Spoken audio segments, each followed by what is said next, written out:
good afternoon and good evening. Welcome to Arise and Shine. I would like to extend you a very warm welcome to another episode of Arise and Shine जिसमें आप English language कर रहे हैं.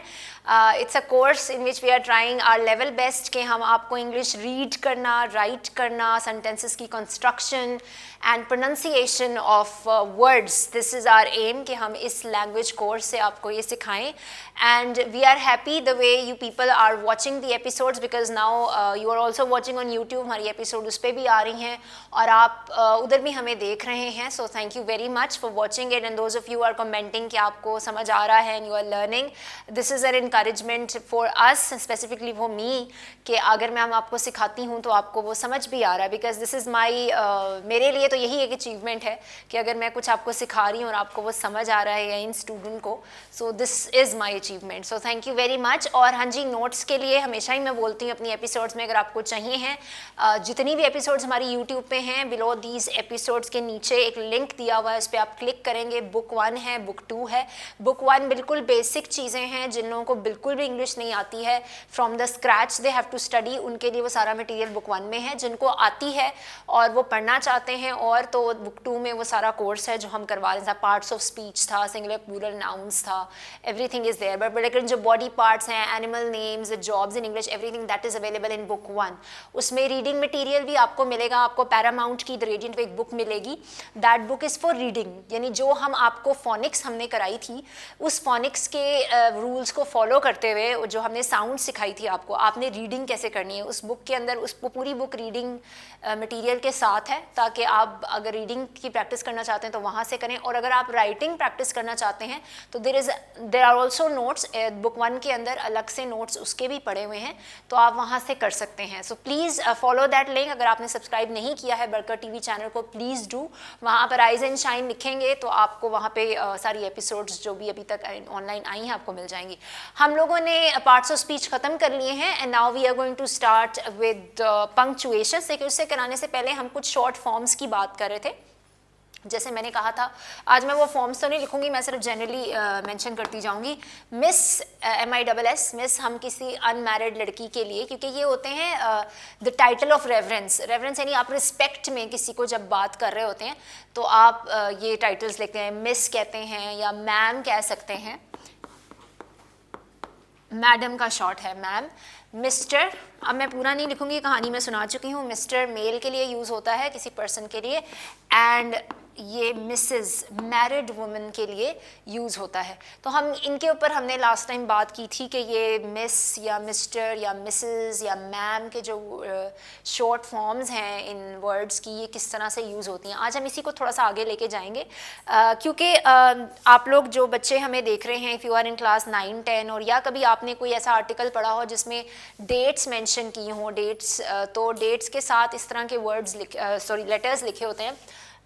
B.C, यानी यहाँ 1980 लिखा हुआ है, तो B.C लिखा होगा, या 1960A. जो बच्चे पढ़ते हैं या कभी आपने देखा हो, डेट्स के साथ ये लिखी होती हैं. क्योंकि मैंने आपको फुल स्टॉप करवाना है, उसमें भी मैं आपको बताऊंगी ये क्या है, ये किस चीज़ की शॉर्ट फॉर्म है. क्योंकि वर्ल्ड में एक सिस्टम फॉलो होता है हिस्ट्री में. BC means before Christ.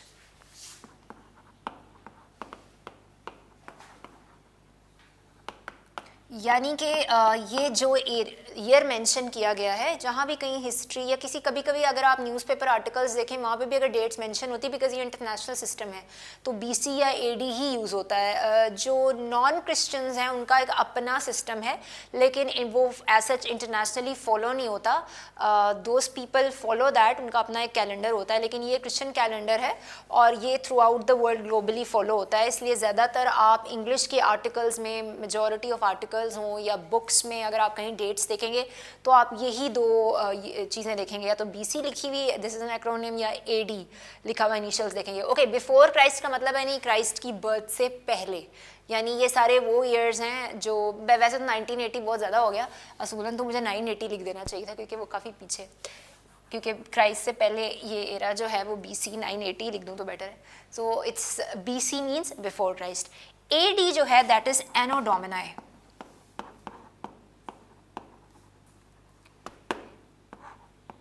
I know Domini. This is taken from a Latin language.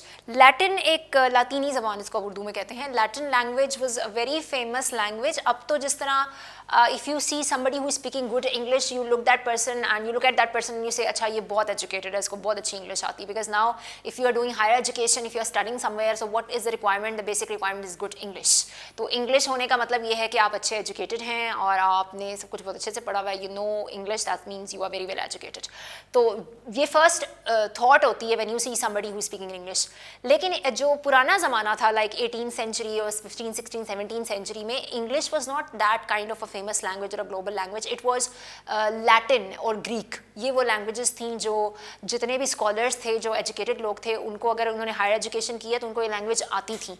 तो इसलिए उस ज़माने में बहुत सारे ऐसी terms जो scientist कुछ invent करते थे या discover करते थे तो वो इन्हीं लैंग्वेजेस का इस्तेमाल करते थे. यानी कोई नई चीज़ डिस्कवर उसको वो कोई ग्रीक नेम दे देंगे, उसको वो कोई लैटिन नेम दे देंगे, क्योंकि उस ज़माने में जिस तरह इंग्लिश अब एक बहुत ग्लोबल लैंग्वेज है और बड़ी फेमस लैंग्वेज है and everybody needs to learn English क्योंकि हर जगह बोली जाती है. उस ज़माने में लैटिन और ग्रीक बहुत फेमस लैंग्वेजेस हुआ करती थी. English was not that famous as Latin and Greeks were, those languages were. तो एनो डोमिनाई बेसिकली इनका origin yes Latin terms Latin language से ली गई हैं. ठीक है, इसका मतलब क्या है?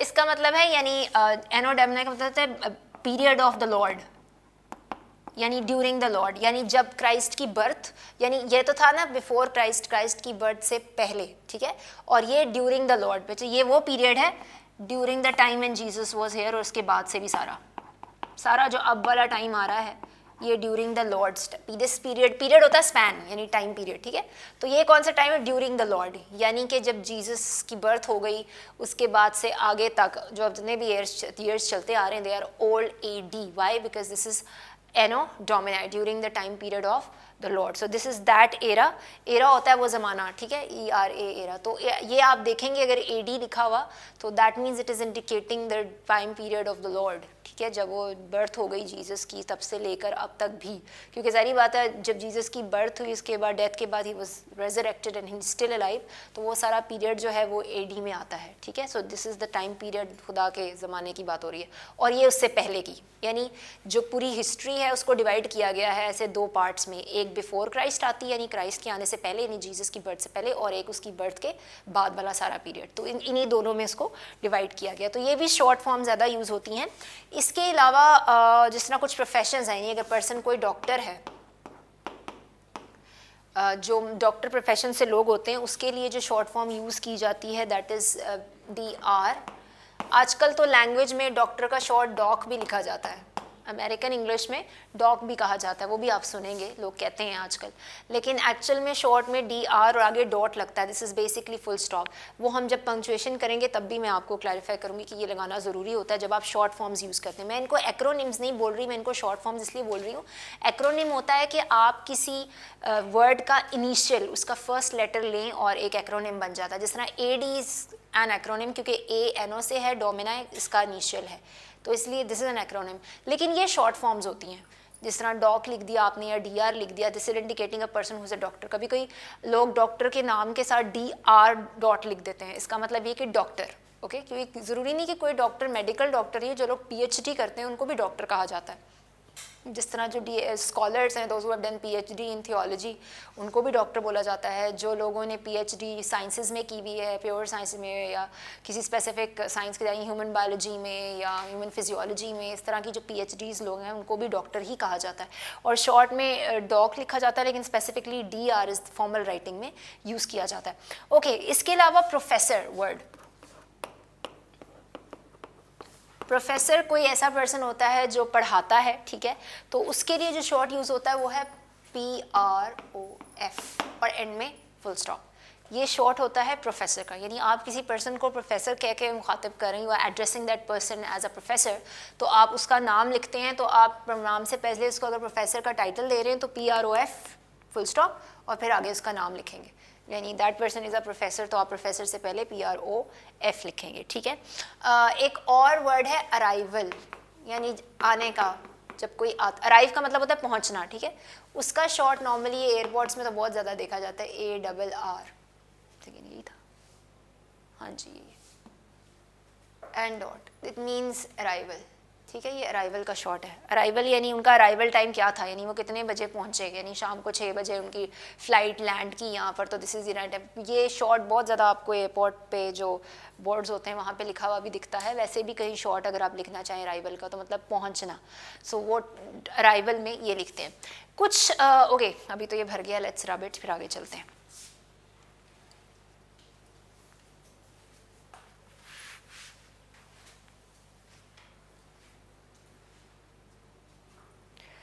कुछ चीज़ों के आगे आप ETC भी लिखते हैं, ETC, यानी आपने लिखा they are eating apple banana etcetera, यानी ETC डॉट का मतलब क्या है, एट्सेट्रा।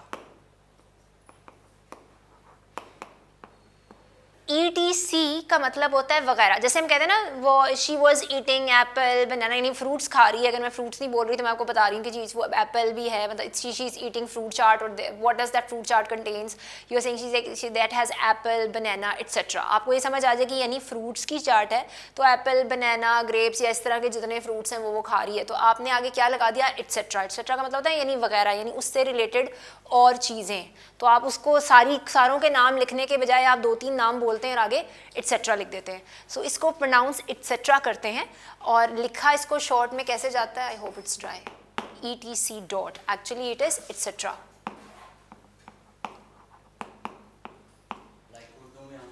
वगैरह, वही मैं आपसे कह रही हूँ ना कि क्या इंग्लिश में तो आप लिस्ट के साथ एट्सेट्रा लिखते हैं, उर्दू में वगैरह, जिस तरह नहीं आपको ये लिस्ट बता रहे हैं आगे वगैरह वगैरह, इससे आपको ये समझ आ जाएगा कि अच्छा इससे रिलेटेड और चीज़ें, ठीक है। कोई भी आप जिस तरह में आप कहते हैं जी स्टेशनरी की मैंने चीज़ें खरीदनी थी, तो ओके व्हाट स्टेशनरी थी, like pencil, rubber, sharpener etcetera, यानी रिलेटेड टू इट, उससे रिलेटेड और चीज़ें, क्योंकि इसका मतलब ही ये है कि यानी उससे रिलेटेड और चीज़ें आपने ले लेंगी। जिस तरह उर्दू में उसको वगैरह कह देते हैं, लेकिन इंग्लिश में से एट्सेट्रा कहते हैं। So that is a short ETC for etcetera word. Okay, यहाँ पे स्टॉप करेंगे और अब हम चलते हैं ज़रा पंक्चुएशन की तरफ। इसमें आप देखें तो पंक्चुएशन का एक सिंबल यूज़ हो रहा है फुल स्टॉप। देखें सबके सामने फुल स्टॉप लगा रही हूँ यहाँ, यू सी, क्योंकि जब आप शॉर्ट फॉर्म्स यूज़ करते हैं तो वहाँ ये फुल स्टॉप क्या है, फुल स्टॉप डॉट लगाते हैं ना आप छोटा सा, वो एंड में इसलिए लगाते हैं, दैट इज शोइंग एक रूल है कि जब आप एब्रीविएशन यानी शॉर्ट फॉर्म लिखेंगे उसके एंड में हमेशा आप क्या लगाएंगे, फुल स्टॉप लगाएंगे। इन सब के एंड में मैंने क्या लगाया है, फुल स्टॉप। इधर भी फुल स्टॉप। अब यहाँ पे क्या था, यहाँ पे मैंने बी के बाद भी फुल स्टॉप लगाया और सी के बाद, क्योंकि बी मैंने इनिशियल लिया था। ये इनिशियल होता है means the first letter of the word, ठीक है, this is initial. B is the initial for which word, before, ठीक है। C is the initial for which word, Christ. तो C is the initial for Christ, B is the initial for before, इसलिए उन दोनों के दरमियान मैंने क्या लगाया है, फुल स्टॉप।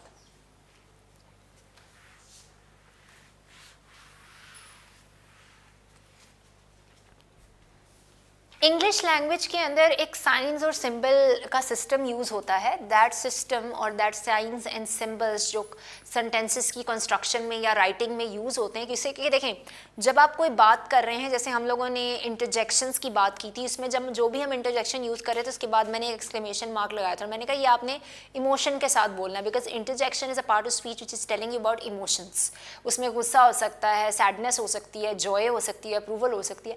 तो जब आपको इंग्लिश बोलते हैं या इंग्लिश लिखते हैं, उसमें ये जो पंक्चुएशंस हैं स्पेसिफिकली इन राइटिंग, जब आपने को फुल स्टॉप लगाया हो या क्वेश्चन मार्क लगाया हो, वो इंडिकेट करता है कि what is the expression of that sentence. यानी जो आप सिंबल और साइन यूज़ कर रहे हैं बोलते वक्त, कहीं आपने स्लाइड सा पॉज लेना है, कहाँ आपने रुकना है, कहाँ आपने एक्साइटमेंट के साथ बोलना है, ये सारे सिंबल्स इंग्लिश में इनको कहते हैं पंक्चुएशन।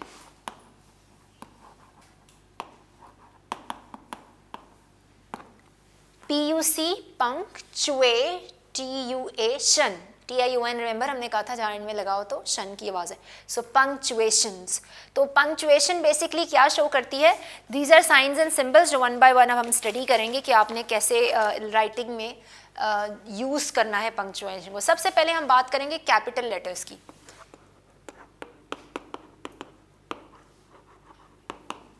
जब आप सेंटेंसेस लिखते हैं, you always begin the sentence with the first, thank you for telling, normally ऐसा होता है Hareem, thank you very much, कि मैं लिखते वक्त कोई एक लेटर मिस कर दी, तो thank you very much for telling. Capital letter का मतलब ये है कि जिस तरह मैंने लिखा we are going for a walk, यानी कि मैंने अब सेंटेंस शुरू करने से पहले क्या किया है, W कैपिटल लिखा है, upper case W is this, lower case कौन सा होता है, दिस इज लोअर केस यानी स्मॉल लेटर। लेकिन कैपिटल हम पहले बात करेंगे कि जब आपने सेंटेंस लिखना है तो उस सेंटेंस में हमेशा पहले वर्ड का पहला letter, the first letter of that sentence, the first letter of that sentence has to be the capital letter. ये आपका पहला रूल है राइटिंग का। जब भी आप कोई सेंटेंस लिखेंगे उस सेंटेंस को हमेशा आप शुरू करेंगे विद फर्स्ट कैपिटल लेटर, चाहे आप वी लिखें, आई लिखें, टू लिखें या कोई नाम लिखें, what ever you will write. अब मैं कहती हूँ she is working hard.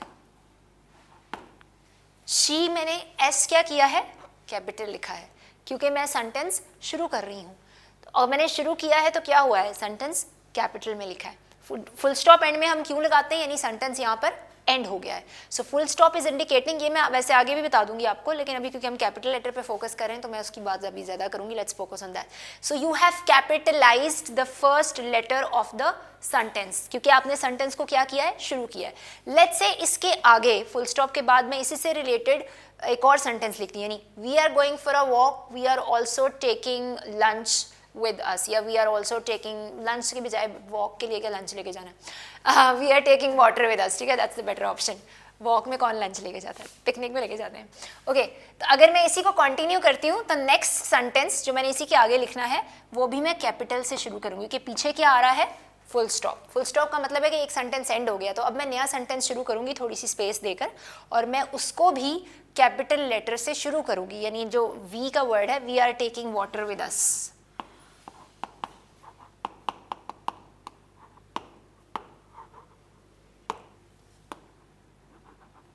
with us, यानी हम अपने साथ पानी भी लेके जा रहे हैं। We are going for a walk, we are taking walk with us, we can take our dog with us, you can take your cat with us, whatever, whoever you want to take।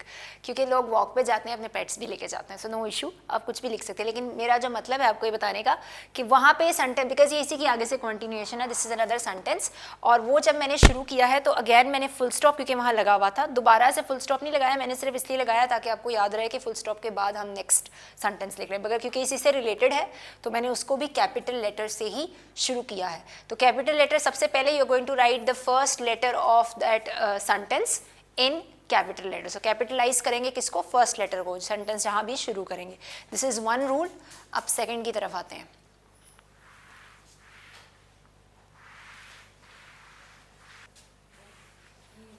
और capital letters आप कहाँ use करते हैं, जब आपने sentence में कोई proper noun लिखना है, व्हाइल यू विल कैपिटलाइज। कहाँ कैपिटलाइज करना है आपने, जब आपने प्रॉपर नाउन की बात करनी है। हम नाउन्स ऑलरेडी पढ़ चुके हैं। A boy is a common noun, अगर मैं उस बॉय का नाम बताऊं, या he is Sam, he is Jack, he is Tim, ये उसका नाम है, तो ये क्या हो जाएगा, प्रॉपर नाउन। और अगर मैं किसी प्रॉपर नाउन, कोई जगह का नाम हो सकता है, किसी हॉस्पिटल का, किसी पार्क का, किसी मैगज़ीन का नाम हो सकता है, किसी पर्सन का नाम हो सकता है, किसी एनिमल का नाम, स्पेसिफिक नेम, तो उसको जब आप ख़ास नाम देते हैं किसी चीज़ को तो वो क्या बन जाता है, प्रॉपर नाम। You can see those episodes where I told you about common and proper noun, तो उनके अंदर हम लोगों ने ये बताया था आपको कि प्रॉपर नाउन किसी ख़ास पर्सन का नाम हो सकता है। तो जब आपने किसी पर्सन का नाम लिखना है, किसी जगह का नाम लिखना है, कोई नेशनैलिटी मेंशन करनी है, यानी शी इज़ पाकिस्तानी, तो पाकिस्तानी का पी क्या होगा, कैपिटल, ठीक है। और दिस फूड इज़ जापानीज़, यानी ये जापान का फूड है, यानी जो हम खाना खाएं, तो जापानीज़ का जे क्या होगा, कैपिटल। आप जो लैंग्वेजेस की बात करते हैं, या आप किसी नेशनैलिटी की बात करते हैं, या किसी स्पेसिफिक पर्सन का नाम, ये सारे प्रॉपर नाउन हैं, उनका फर्स्ट लेटर आप हमेशा कैपिटल लिखेंगे। जैसे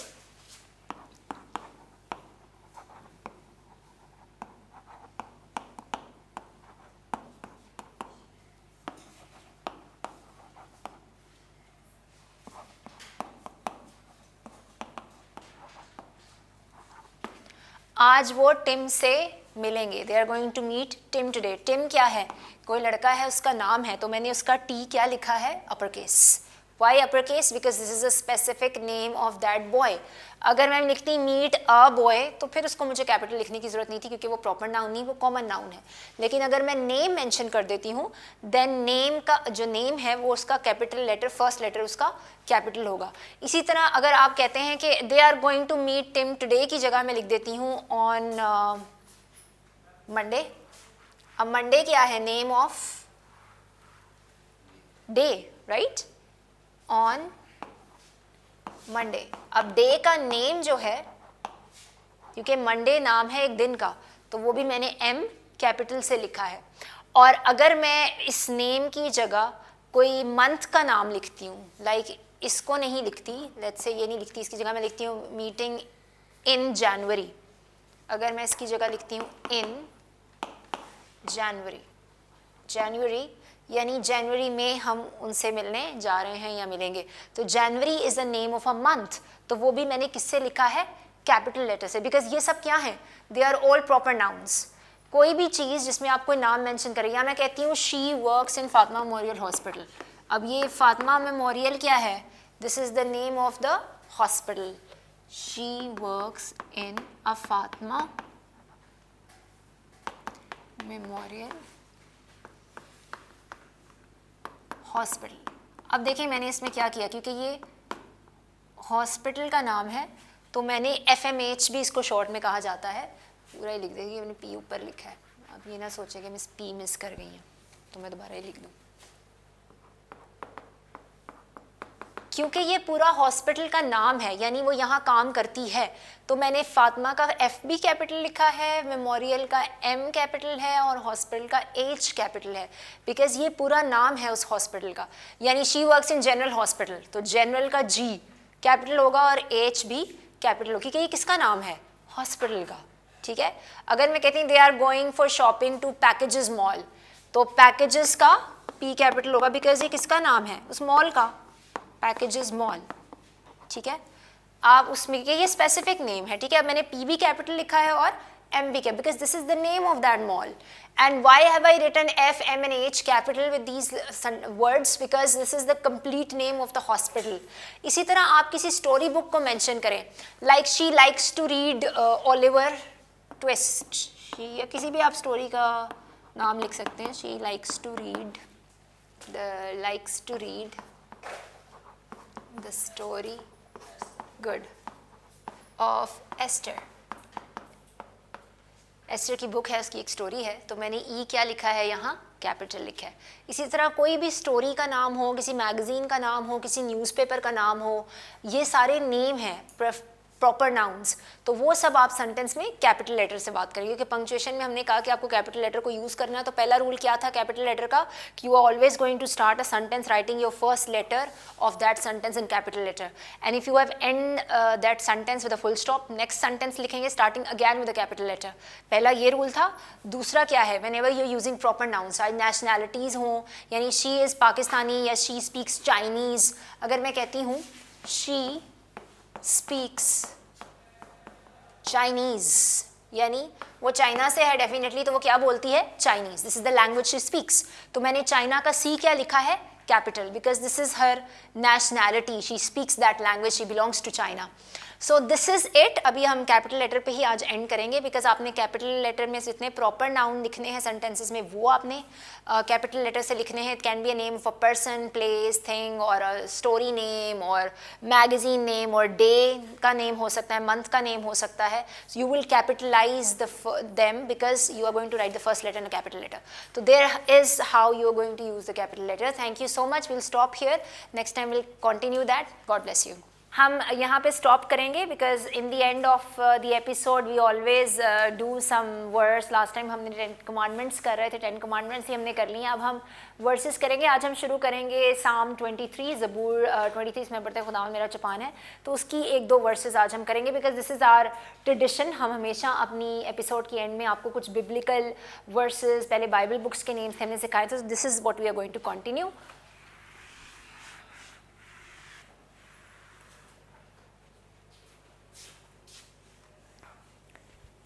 okay, let's start with psalm यानी ज़बूर 23. ठीक है, पहली verse. The Lord is my shepherd.